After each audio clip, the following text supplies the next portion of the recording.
Well, for Herkimer High School Central School District voters yesterday, they had a choice, and that was a 5.6% increase, and they have decided no, and it was overwhelming if you look at it, based on the fact they needed 60%.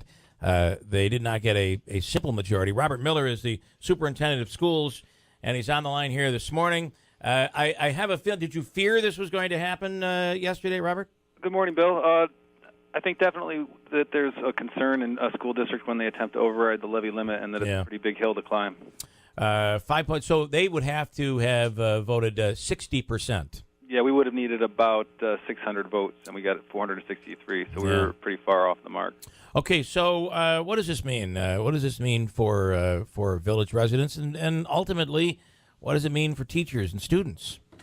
So the mechanically, there's an opportunity for a revote on June 16th. The board will make a decision next week whether they'll either adopt a contingent budget or propose a second budget on June 16th. What will happen potentially is the additional cuts of about between $200,000 and $600,000, depending on what budget it is that they propose to the public, and that would mean loss of teachers, potentially loss of extracurriculars and administrators and programs for kids. You know, I spoke with somebody from Herkimer that said, listen, we can cut back on teachers and we can increase class sizes, but cutting football or cutting some of the big sports, the budget just won't pass. Is that on the chopping block here? I think that extracurricular activities, sports are definitely a potential item that the board could choose to cut next week when we discuss what the proposed budget will be on June 16th. I don't know that a budget without sports will garner a 50% majority, but that's something that we'll have to discuss next week. Yeah. So let's we'll go over. So you would just need a majority vote in the next vote on this revised budget if you chose to take it to another vote. If we reduce the budget enough so that we can get under the tax levy limit, then we would only need a simple majority. Got it. Okay. And then, I mean, what are your thoughts? I mean, you think you can accomplish that? I think we can definitely accomplish a budget that's below the levy limit. What the board did in April was decide that budget was cut a little bit too deep into our instructional programs, and that's why they elected to attempt to override the levy limit. Right. And then the other option would be to go to they could adopt a contingency budget without another vote. Is that correct? That's correct. Okay. And that would require about $600,000 in cuts. And if they did adopt a contingent budget, that budget would not have extracurricular activities. Right. So at the end of the day, obviously there are that vote on the merger was, and this was before your time, right? That was prior to my arrival. Yeah. It was close. So while you had a number of people that voted against it, you had almost as many people that voted for it and felt that they read the writing on the wall. What is this? Even had it passed last night, you're looking at cut programs, cut teachers. What kind of education are these kids able to get out of, based on what we're looking at, based on these numbers? I think we've still done a good job prior to my arrival, and since I've arrived in terms of preserving our core academic programs. Yeah. I think that we've trimmed around the edges in some of the the extra activities and extra non-core classes, but we've done a pretty good job preserving the core academic program and keeping our class sizes down at the elementary level. Now, some of the sports right now are currently some of the smaller attended athletic programs you're trying to merge with. Is it Central Valley? I think that's.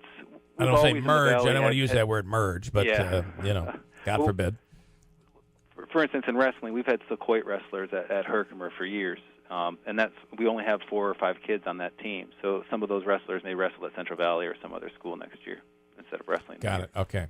And I would. So what are? Explain when you talk about core programs. What are we talking about the core educational programs? Well, the core educational programs in 2009-10, we had the same number of English, social studies, math, science teachers at the high school level as we do now. Yeah. And the same foreign language profile, and we have the same number of common branch or elementary teachers in that time. So we've done a good job of trying to preserve those core teachers. Where we've lost is in the instructional support, yeah. social workers, technology teachers, business teachers. That's where we've we've cut.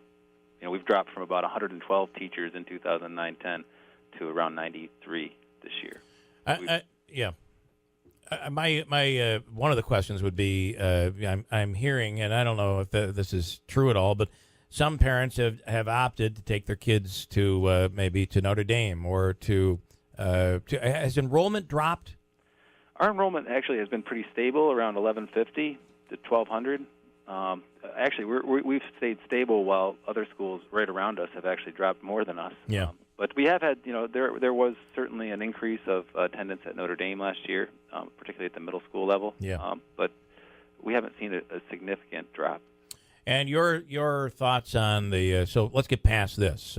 Obviously, something's going to happen, and there will be some pain inflicted ultimately. What do you see for the future? This governor seems, it almost to me seems as if he wanted this merger vote to go through, and he hasn't offered a great deal of help to solve the problem that is facing Herkimer. So if this continues and we see no relief in sight, what if you're going through this year? What's next year going to look like? That's a great question. Without we can only cut so far, and reduce our spending so much before there's not going to be anything left to cut. So, right. What do we do at that point? Do we look to merge? I'm not sure. That's going to be a question that the community has to answer as a whole. It's not going to be just something that I or the Board of Education decides. That's something that we have to come together and understand. What do we want for our kids? Yeah. And is the education that we are providing what we expect to provide at Herkimer? And if it's not, then we have to ask those questions about what else. What are the bigger alternatives that we could possibly take? Long-range strategy? The long-range strategy's got to be to continue to try to reduce expenditures, to negotiate contracts that we can live within, and to try to generate revenue through grant writing, and to lobby the governor to make and Albany to try to get equitable funding, because right. Certainly we have been strangled by the state legislature and governor over the last 5 to 6 years, particularly. And that has affected so many school districts throughout the state, and particularly upstate and our school districts here. When you mentioned that big word merger, would there be an opportunity to potentially reintroduce a merger with the now Central Valley District? Do you look to Frankfort? Do you look to Little Falls? What would the options? What options do you see?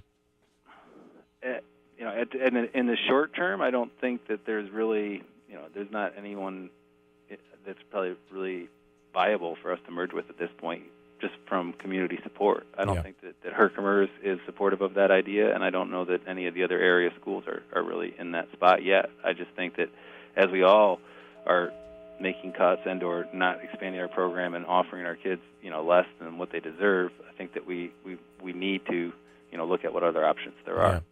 And I hate to keep beating a dead horse, but one of the reasons that the merger did not pass in Herkimer, they say, is that there was there really was a lot of misinformation out there. And this was before your time, but people were saying they're lying to you. We're not in dire straits. Things are not financially unstable.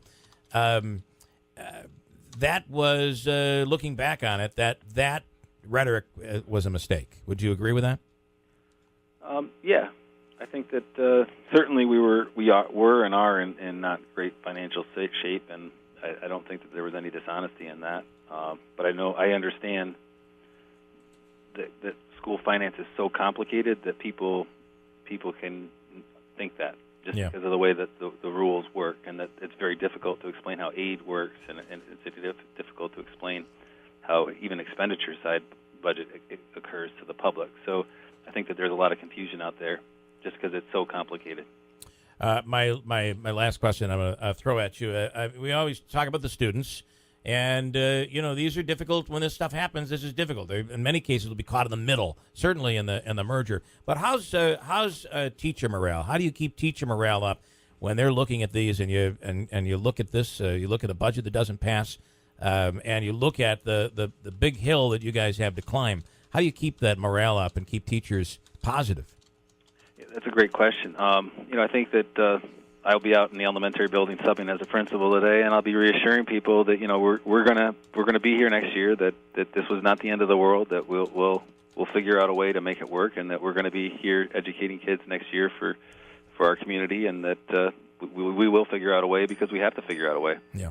Robert Miller, Superintendent of Schools at Herkimer, got a tough job in the next few weeks. We'll keep an eye on things, and we really appreciate you taking the time this morning. Thank you for having me on, Bill. All right, Appreciate thanks it. so much. Thanks. Take care. We'll break and come right back here. It's First News, Keeler in the Morning on WIBX.